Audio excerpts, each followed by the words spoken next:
Alors, je suis très heureuse de vous retrouver sur cette capsule et j'ai décidé de vous partager quelque chose qui est assez fréquent là, ces derniers temps, auquel je suis confrontée dans mes sessions de soins énergétiques notamment. Les gens qui arrivent avec beaucoup d'inquiétudes parce qu'ils sont face à des émotions qui les dépassent, qui débordent et ces émotions arrivent dans un contexte qui semblerait ne pas les justifier. Donc il y a beaucoup de colère qui est là, il y a beaucoup de tristesse, il y a beaucoup d'anxiété et pourtant les personnes que je rencontre me disent mais tout va bien, il n'y a pas de problème particulier, je ne sais pas que faire de cette réalité et surtout ça tourne en boucle et ça ne s'arrête pas. Alors ce qu'il faut savoir, c'est qu'actuellement, on est tous en train de monter en vibration et en conscience. Et notre corps est en train de faire ce chemin lui aussi. Et en faisant ce chemin, il nous fait un cadeau extraordinaire, c'est qu'il nous permet de venir purger des années et des années d'émotions qu'on n'a pas été capable de gérer ou qu'on n'a pas été capable d'exprimer ou d'observer.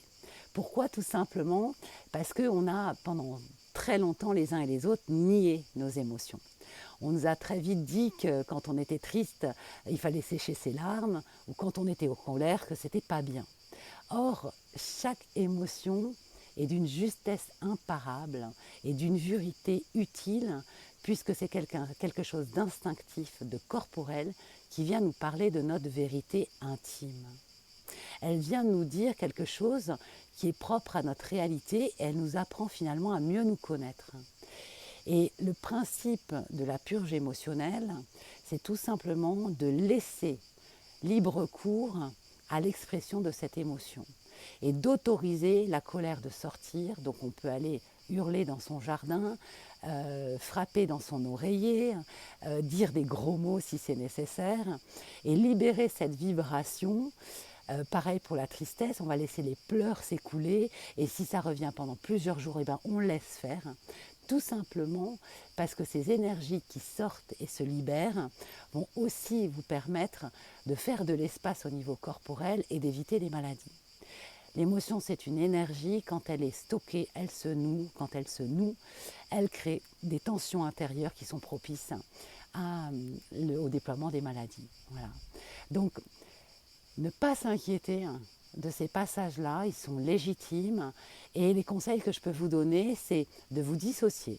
Vous n'êtes pas vos émotions, c'est une énergie, donc de la laisser circuler, de ne pas toujours chercher à comprendre, il n'y a pas toujours de sens quand c'est une purge, quand ça traîne dans le temps, de l'accueillir sans peur et même d'y voir un cadeau.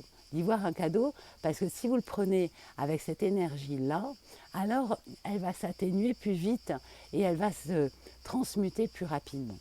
Ce qu'il faut savoir, c'est que nos émotions, c'est vraiment une intelligence extraordinaire. Et la sagesse ne signifie pas de ne pas avoir d'émotions. La force ne signifie pas de contrôler ses émotions. La sagesse et la force signifient d'être connecté à ses émotions, parce que c'est être connecté à soi et à l'intelligence de son corps, mais de savoir les gérer, de savoir les comprendre et de s'en dissocier. Alors très concrètement, ça veut dire quoi? Ça veut dire que si on est face à quelqu'un et qu'une émotion puissante arrive, on a le droit et le devoir de lui dire, mais là, je me sens pas bien, je vais arrêter la conversation parce que ça me met dans une grande anxiété. Et notre job à nous, c'est d'aller régler nos émotions dans notre intime en solo, de laisser s'exprimer l'émotion et d'aller chercher après son message. Son message, il est toujours utile, il vient toujours nous apporter une information qui va nous permettre soit de transformer la relation, soit de transformer notre situation, soit de découvrir notre sensibilité. Donc une fois que l'émotion, elle est évacuée énergétiquement, qu'elle est comprise dans son sens et qu'on s'en est dissocié, alors elle se transforme très rapidement et elle ne reste pas. Et c'est une façon extraordinaire de prendre soin de son corps et de ses énergies, sachant en plus que les émotions stockées sont des vibrations. Donc si on stocke sa peur, alors on attire des événements qui manifestent nos peurs.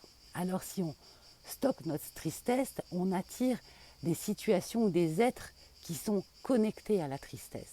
Pareil pour la colère.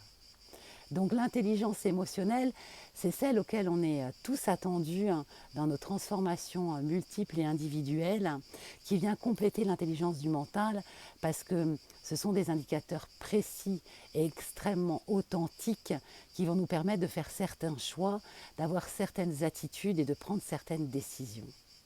Voilà ce que j'avais à vous partager aujourd'hui sur les émotions. Je vous souhaite une très très belle fin de journée. Je vous envoie comme d'habitude beaucoup d'amour et je vous dis à bientôt pour une prochaine capsule. Ciao!